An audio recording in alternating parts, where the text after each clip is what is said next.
My mother cornered me before my brother's wedding. She muttered, "You're not family, Jenna. You're a guest worker. Now make yourself useful." She felt she was demoting a rebellious daughter. She was unaware that she was chatting to a two-star general and the covert owner of the ground she was on. Her eviction notice was written. "This is Major General Jenna Carter." I was driving home at 37. The wheels of my Ford Explorer murmured over the tarmac as I drove through Milan, Virginia's groomed streets. Autumn brought a gold and red canopy of old maples, a gorgeous fiery roof over a universe that no longer seemed like mine. Each curve was familiar but foreign.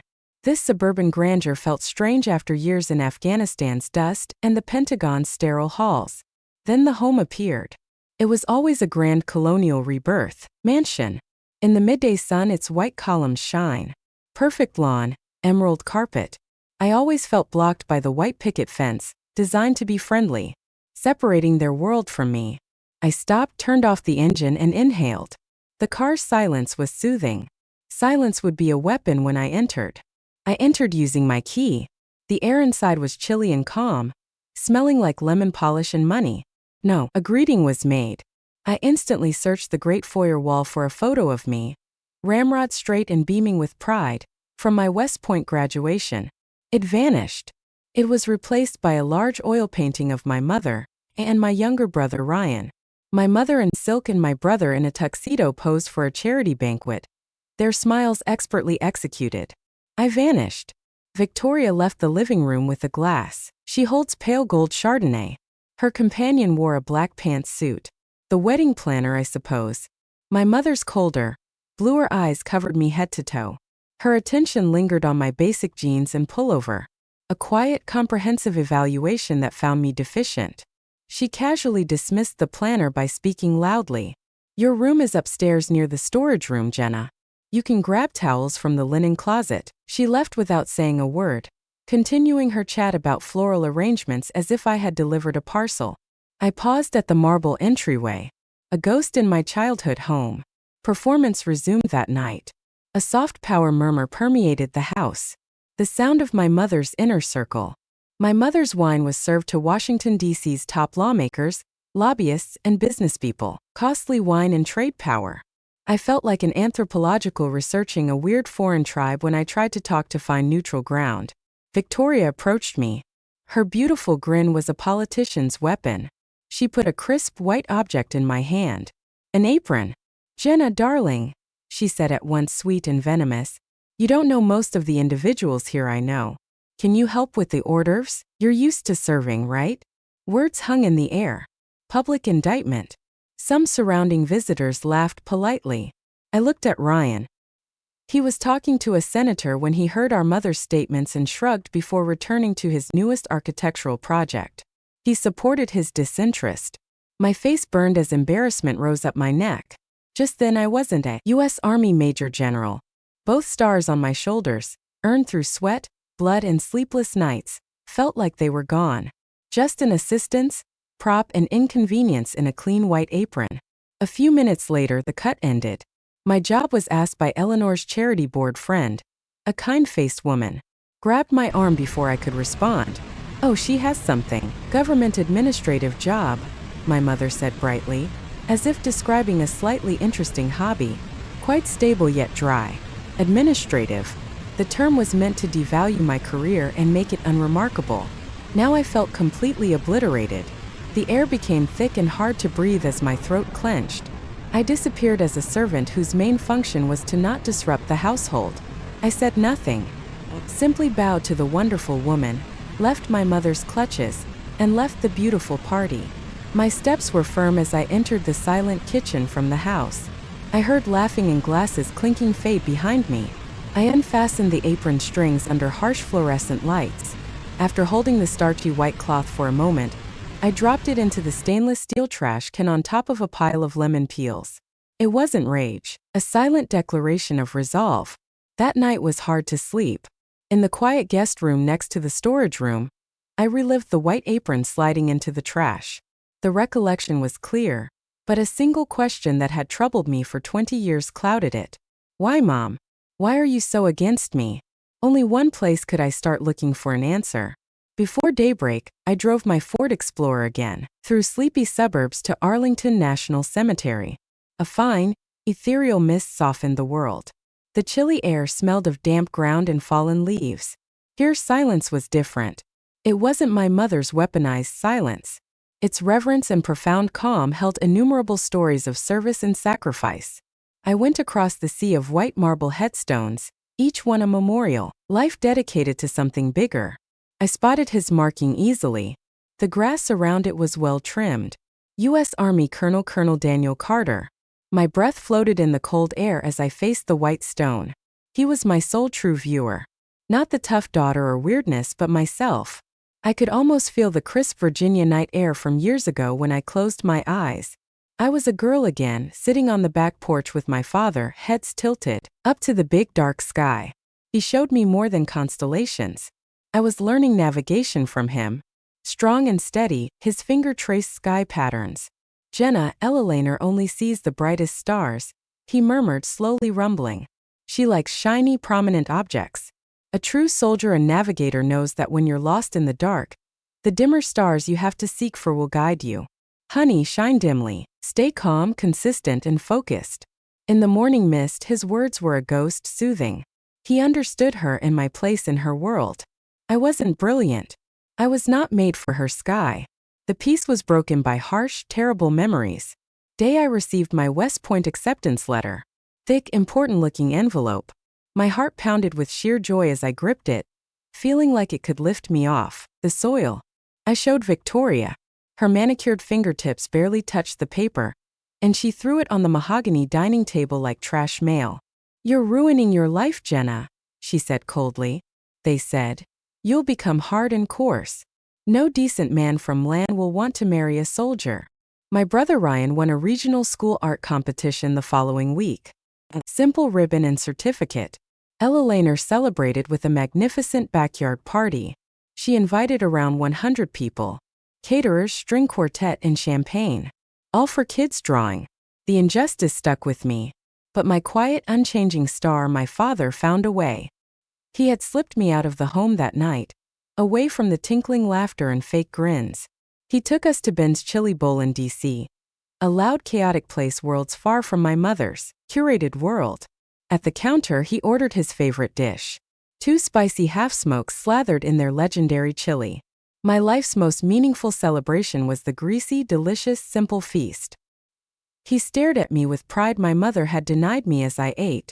"Don't let anyone tell you your dreams aren't worth celebrating," he urged over the diner's cheerful chatter. "Not ever."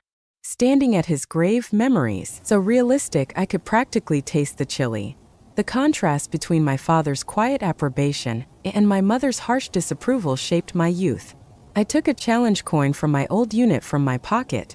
It felt thick and chilly in my palm. A soldier's tradition, it was a tiny tribute to a fallen friend. I leaned down and carefully placed it on his headstone's cool, smooth marble. The metal clicked softly and definitively, against stone. In the quiet, I muttered words for him alone. "Dad, I'm not lost. I'm just in the dark. But I remember your lesson and the stars." I inhaled deeply. I need to learn to guide myself. I became more determined even if no one else saw the light. Not revenge's hot fire. It was colder and stronger. My goal was to honor his legacy and recover service and honor Mother tried so hard to tarnish. Standing, I squared my shoulders and faced away from the grave. Light was breaking through the trees and glinting off the unending rows of white as the morning mist burned off. I was emerging from the shadows and knew my way. My father dubbed it a dim stars course. I realized my adult life had been on that path driving away from Arlington. It was not my path, Mother's approval or my brother's easy accomplishments, but perspiration, dirt, and my family's silence. The memories returned as vivid pictures, not a steady trickle. West Point. The continuous nights of shivering in the cold, wet dirt during field drills. My muscles revolt. The physical strain that nearly collapsed me. Lungs burning. Tunneling vision. I remember some men's subtle acidic contempt, cadets' quiet disbelief when I kept up and outperformed them in tactical simulations. Their surprise fueled my father's memory quietly. Though minor, each success was a silent confirmation that I was on the right track. Then Afghanistan. The recollection switched from New York's verdant highlands to Helmont Province's drab, dusty surroundings. As a young first lieutenant, I led a patrol into a distant community. The dense air was always there. Dust, stress, and constant danger. Weight of my gear, feel of my gun, and faces of warriors who trusted me with their life were my universe. I picked up an unspoken language there. Instead of words, I learned to interpret a person's intent in their eyes, shoulders, and the heated quiet between two distant gunshots. My brother could never learn these survival and human nature principles from an Ivy League university, Ryan. His education included aesthetics and organization. Life and death were explained. That memory left a permanent wound on my soul. It was Christmas. A fine guy was killed in an ambush hours before I was in Kandahar at a makeshift forward operating post. Ohio boy with his high school girlfriend on his helmet. I was exhausted, sad, and far from home. I made a video call. The Armland family homeroom appeared on the screen. A massive, brightly lit Christmas tree looked like a holiday card. Victoria and Ryan smiling, holding eggnog glasses. They were safe, warm, and comfortable. Mom's joy waned as she saw me. My face was filthy. Exhaustion hollows my eyes. She sighed, slightly annoyed. "Oh, Jenna, you look awful. Do you eat well?" That was her first query. "No, are you safe? Not are you okay?" Ryan beamingly leaned into the camera. "Hey sis, Mom just got me a new BMW for my promotion." I was physically shaken. A new automobile. A sibling died and my brother celebrated a fancy car. Nobody asked about the firefight. No one asked about my men. A siren blared on my end. A rocket attack's distinct sound. Had to go. Last thing I heard before disconnecting was my mother's nonchalant voice to Ryan. "Let's shop for your golf club party outfit." After the screen went black, I was left with the siren's roar and my heart's quiet. Years later, I sat in a Starbucks near that house in anonymity. The fragrance of coffee and pastries was a world apart from Kandahar dust. I opened my secured government laptop, hearing its familiar fan hum. Scrolled through my inbox, a digital record of the life my family ignored. The London International Security Conference keynote speaker invitation arrived by email. Another was a Pentagon recognition for my intelligence brief. A brief that shaped national policy. My work mattered. It meant something. The highest levels acknowledged it. I drank black coffee. My smile was bitter. The world saw me as general strategist leader. My classmates and superiors trusted me. In the Grand Colonial Mansion a few miles down the road, I was still the girl who wasn't good enough, wasn't worth a celebration, and was best suited to wear an apron and serve the real visitors.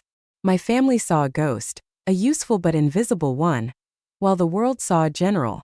As I sat in that Starbucks, my sour smile persisted. At the Pentagon nation on my laptop, the world saw me but not my family. When I got a new email, that truth hurt again. Despite the basic coffee subject line, the sender's name made my heart skip a beat.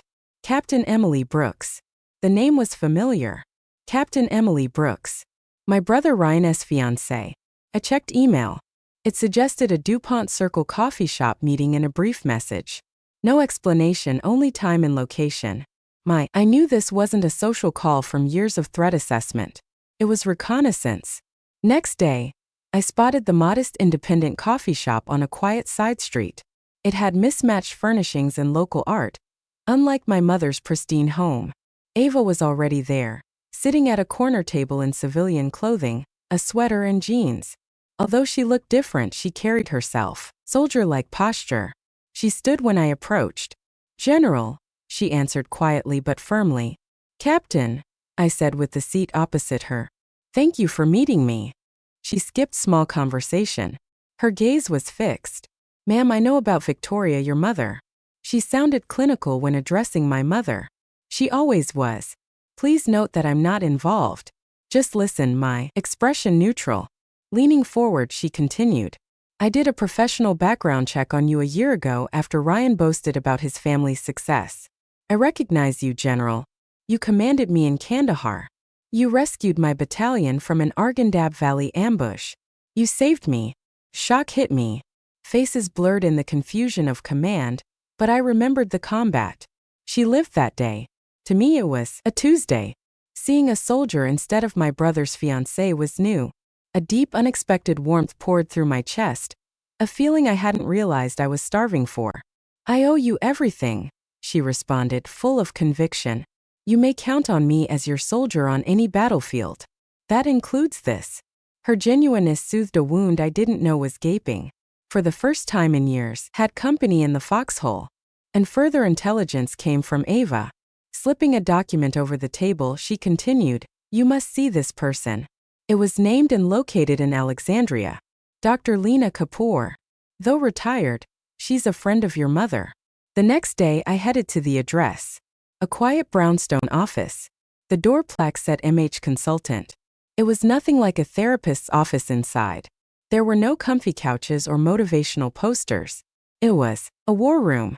One wall included worldwide hotspot maps. A big whiteboard with intricate diagrams and notes dominated another. A strong-looking woman with piercing eyes and silver-streaked black hair emerged from a massive desk. This was Dr. Lena Kapoor. Her calm authority came from years of experience in DC politics. Despite being an American lady of Indian origin, she was a top DIA strategist. General, her voice was pleasant but businesslike as she said, "Whitman." Ava called ahead. "Please sit." She was direct as she poured 2 Earl Grey mugs. "I've known Eleanor Whitman for 30 years on boards and committees. I've seen her work." Maya looked me in the eye.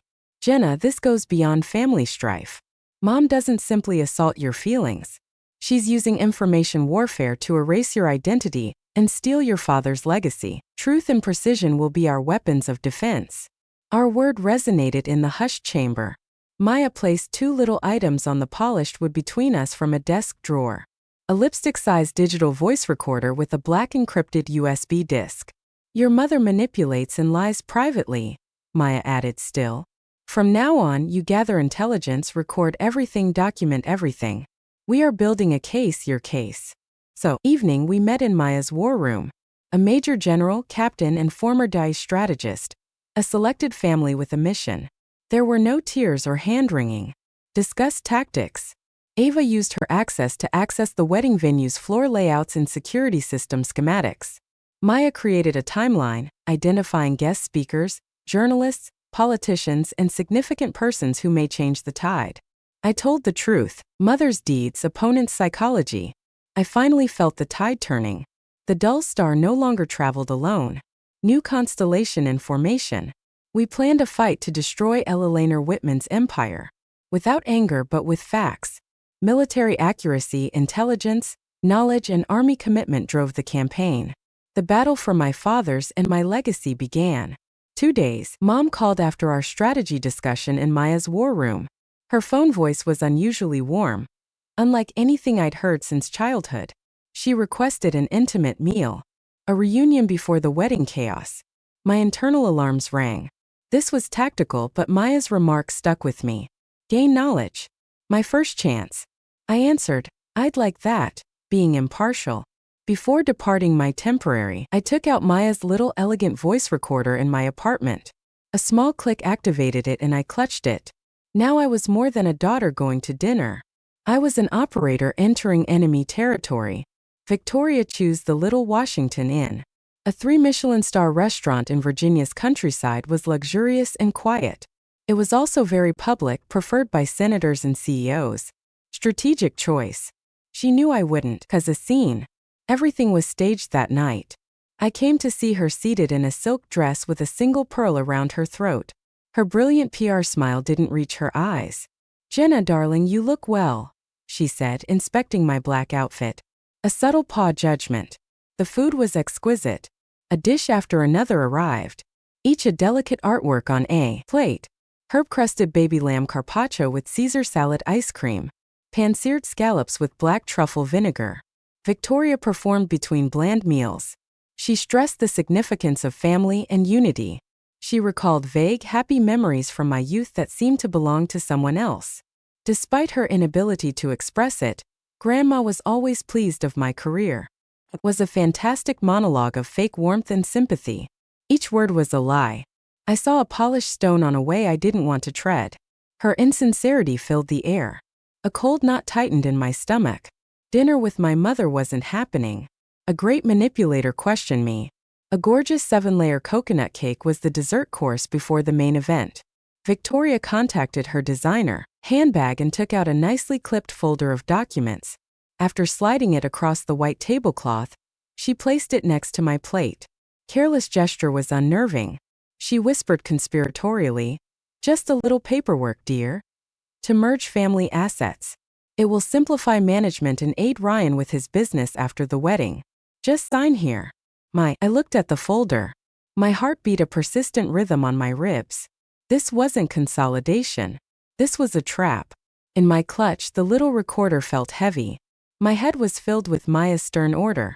Sign nothing without a lawyer's review. Open the folder. Pages of legal language were incomprehensible, but certain phrases stood out. Renounce any claims. Title transfer irrevocable. Not a consolidation. This was a surrender. This was an attempt to obliterate my final tangible connection to my father, his house. The blood rushed to my ears.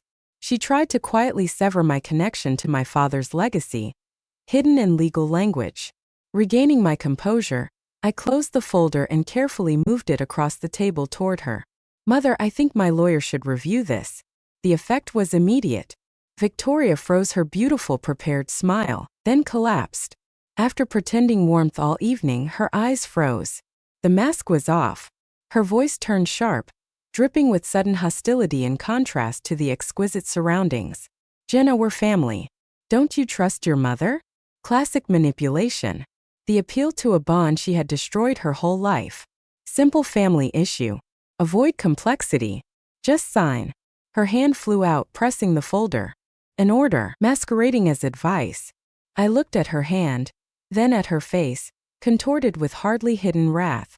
I felt no shame or hurt for the first time. I felt cool, clear-eyed. The game debuted. I rose up slowly and steadily. I placed a $100 from my clutch on the table, enough for my portion and tip. "After reviewing it, my lawyer will email it back to you," I added, my voice steady. Then I turned and, as I crossed the dining room, my heels clicking softly on the polished floor, the hushed conversations of the other diners, the clinking of silverware, the entire bubble of manufactured civility faded away. As I stepped out into the cool night air, I knew one thing for sure. The battle had officially begun, and I had just fired the first shot. I took out my phone, laid the legal documents flat on the coffee table, and photographed each page. I sent the images to Maya in a secure message with the simple heading, "Tonight's dinner conversation." Then I sat and waited, the room's silence a stark contrast to the storm brewing inside me. The audio file from the recorder was uploading to our shared encrypted drive. "Jenna, I've had my legal contact review these photos. This isn't a power of attorney. This is a full unconditional waiver of your inheritance rights to the house. It's ironclad." She had it drawn up by a contentious family dispute lawyer. "She was trying to trick you into signing away your father's home, strip me of everything." As if on cue, a text message alert pinged from Ava. There was no text, just a link. My finger trembled as I tapped it. The link took me to a well-known local Virginia society blog that chronicles the lives of the wealthy and powerful in D.C. The headlines jumped off the screen. Written in a bold, sanctimonious font, it portrayed me as a difficult and reclusive daughter who had abandoned her family to pursue a vague and unsettling career. It insinuated with practiced insidiousness that my service was twisted into a false narrative, suggesting I was unwell and disruptive. It claimed I was actively trying to cause trouble for his wedding, an old photo of me taken right after a 72-hour mission in a combat zone. I was exhausted, my face smudged with dirt and my eyes hollow. They cropped it, enlarged it, and used it to illustrate their narrative of the unhinged veteran. It was a profound personal violation that stole my air, defined my life. They distorted my truth and used it to discredit me.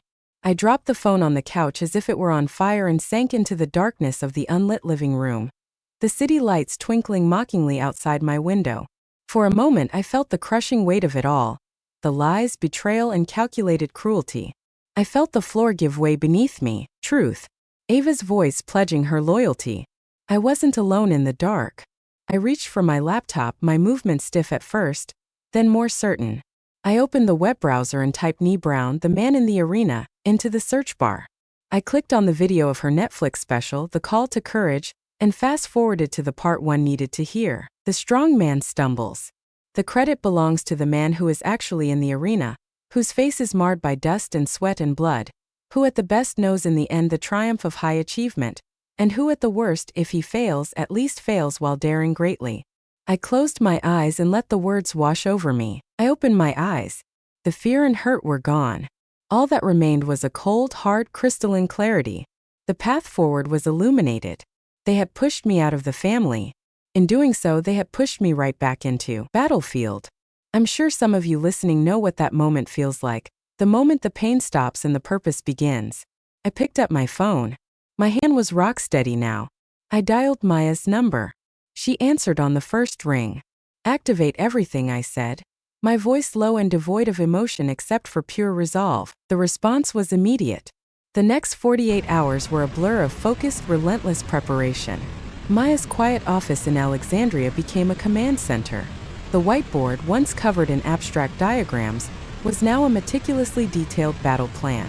A hotel ballroom floor plan was pinned in the center, marking ingress and egress routes, camera blind spots, and optimal lines of sight. The strategist, Maya, worked her contacts to identify 3 prominent journalists and a handful of social media influencers known for breaking stories.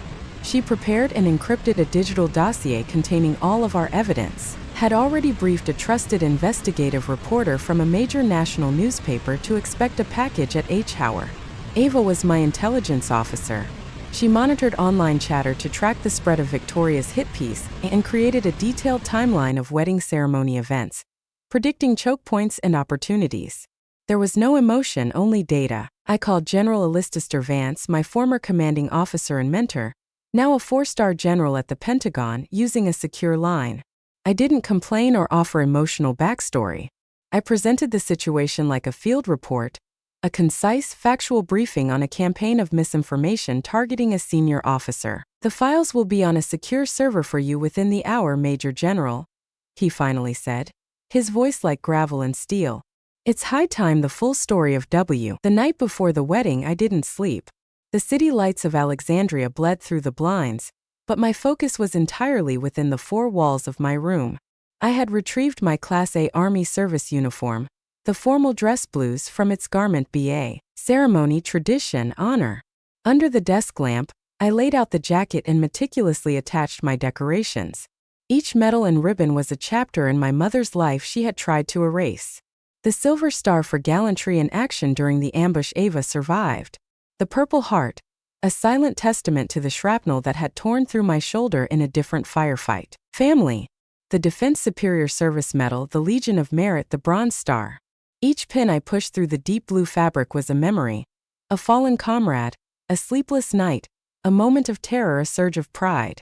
They were a silent metallic language that told the true story of my service, a story of sweat and blood, not the dry administrative fiction my mother had created. I was shedding the ill-fitting costume of the difficult daughter they had tried to force upon me and stepping back into my own skin.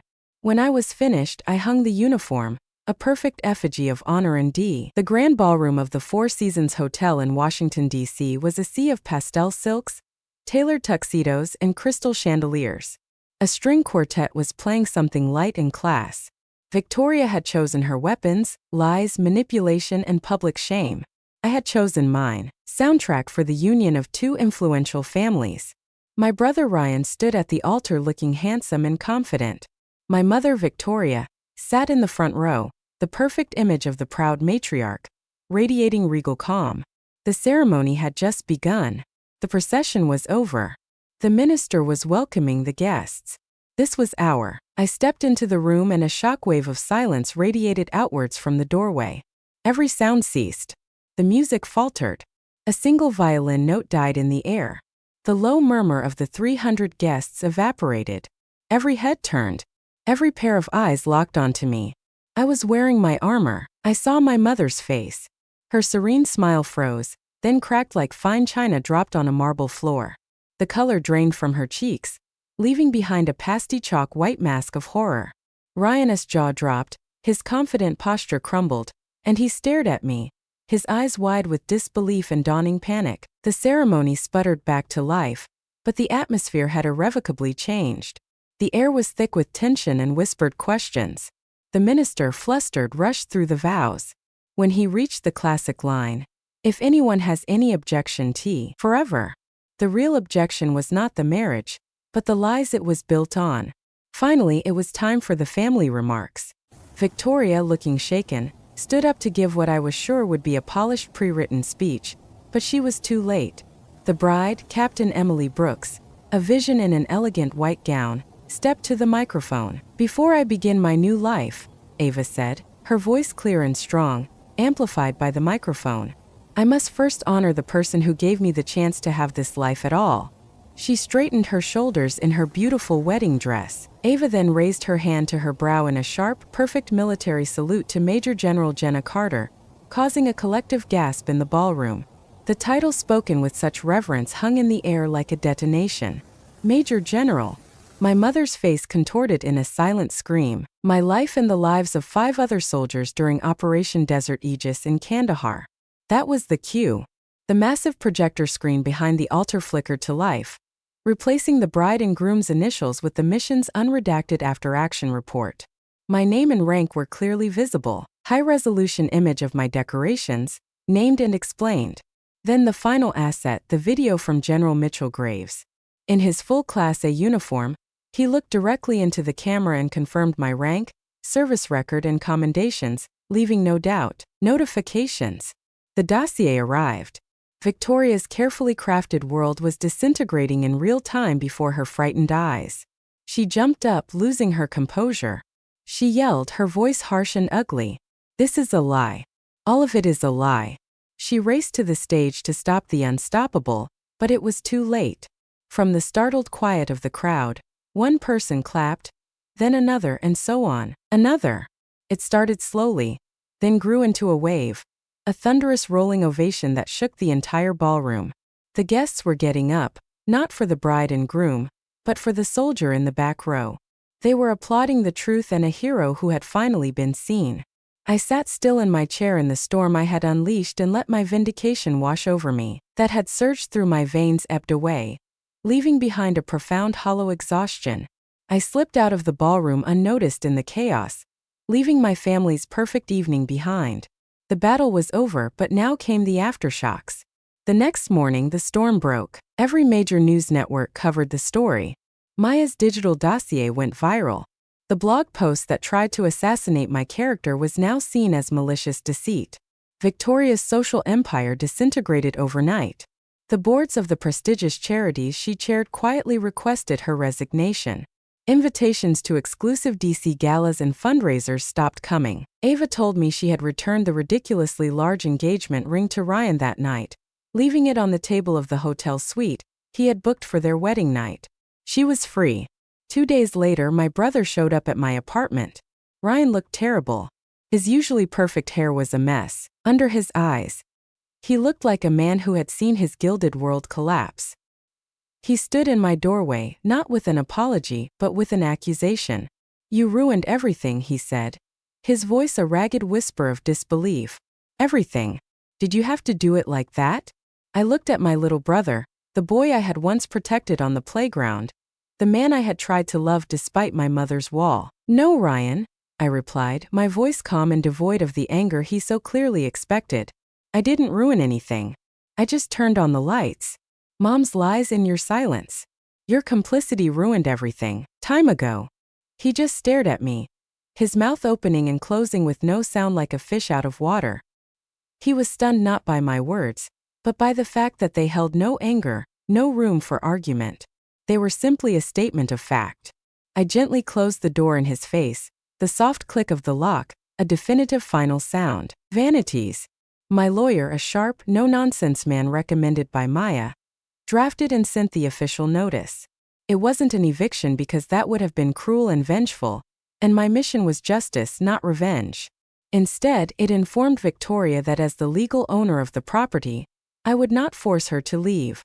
Instead, effective immediately, she would be required to pay monthly rent at the current fair market value for such a property. It was a large sum, and the document required that 100% of her rent money be paid directly from her account into my charitable trust, the Colonel Daniel Carter Legacy Fund, which provides scholarships for the children of fallen and wounded service members.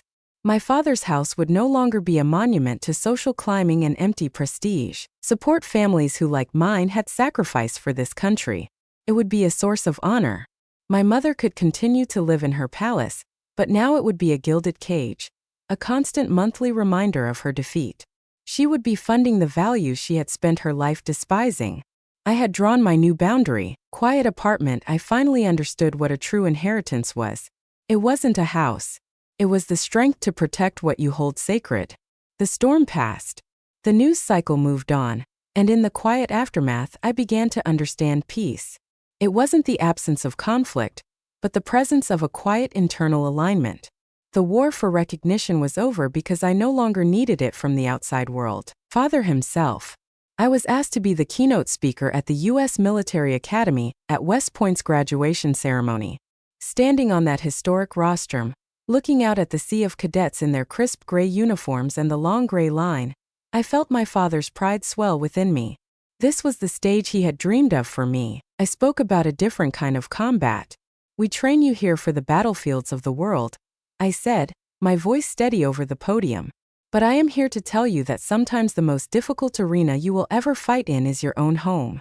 The most courageous act is not always facing enemy fire, but speaking the truth to those who should love you. When I returned to my DC apartment, an email was waiting for me from a small foundation called Solace for Soldiers' Kids, a scholarship fund I had quietly funded for years with a portion of my salary. It was my secret legacy, a quiet act of service no one knew about. Contained a short video file. I clicked play. A young woman appeared on the screen, her face beaming with joy. She was standing in a college dorm room with a university banner behind her. "Hi," she said shyly. "My name is Grace Jensen, and my dad was Sergeant David Jensen. Combat in Iraq killed him. The anonymous donor who supported my scholarship may see this video." She inhaled, her eyes bright, unshed tears. "Just saying thanks. My entire life, people have taken pity on me. My mother works 2 jobs. College seemed unattainable. But you trusted me. Thank you for believing in me when no one else did." The video ended. In my quiet flat, tears streamed down my face. They weren't sad or angry tears.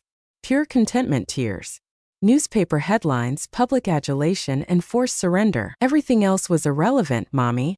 One sincere thanks from a girl I'll never meet. The end. This was my legacy. Not the medals on my breast, but my silent impact on an unseen and unrecognized existence. I was finally leading someone home as my father's fading star. I focused on my laptop, the Toac River, and the quiet presence outside my window. I started a blank document. No one required my proof anymore. My fight ended. I understood I had another mission. This story deserved telling. Not for glory or vindication, but for the other troops, the forgotten sons and daughters, and anybody feeling invisible in their own arena. I touched the keyboard. Typed the first words. Some believe home is where the heart is. Sometimes you have to leave home to find your heart. I told my tale because I know others have fought a silent war.